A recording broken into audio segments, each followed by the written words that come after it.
À chaque fois que je suis au bord de la mer, je ne peux m'empêcher de penser aux membres de ma famille qui se sont fait inhumer en Algérie. Pour les plus anciens, faire rapatrier son corps a été une manière de payer une dette, celle de ne pas être rentré au pays pour y finir ses jours. Pour les plus jeunes, la question se pose différemment. N'ayant vécu aucun projet migratoire, ils ne pensent pas au rapatriement de leur corps. Pourtant, chaque année, des centaines de jeunes Français sont inhumés loin de leur famille, dans un pays d'origine totalement inconnu par la plupart d'entre eux. C'est pourquoi j'ai décidé de faire le tour de mes proches pour savoir comment ils vivaient cette pénurie de lieux d'inhumation.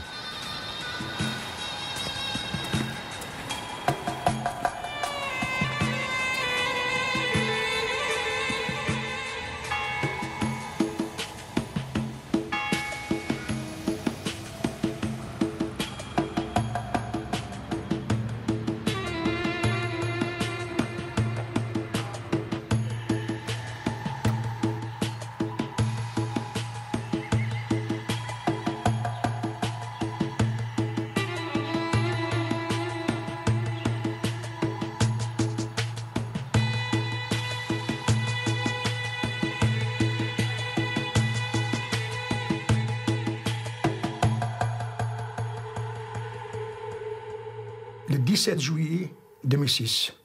Moi, j'étais ici. C'était lundi. À 5 heures, il y a un gars qui vient me chercher. Il me dit, Monsieur Tolbod, ton fils Laïd, il a fait un petit accident, mais c'est pas grave. Bon, moi, je dis, moi, c'est pas grave. Normalement, il devrait me téléphoner, parce qu'il a un téléphone. Mais c'était juste ici. Si tu veux, j'avais le pressentiment, il y a quelque chose qui va pas. Et sa femme, avec son fils, elle est arrivée ici. Ben, il dit, écoute, tu gardes mon petit-fils, l'IS, son fils, juste, je vais aller voir qu'est-ce qu'il a foutu encore. Ce que j'ai dit, c'est tête de con. Hein. Ça, je l'ai dit. Et déjà, à ce moment-là, il était déjà décédé. Hein. Je suis parti avec ma voiture ici, à peu près 5 km du côté de Mons. Mais en arrivant, je vois une camionnette avec des gyrophares, tout ça. Du coup, il y a un accident, quoi.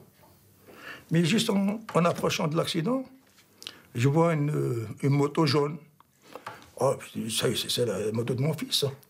Juste quand je me suis stationné, j'ai vu un drap par terre blanc, là.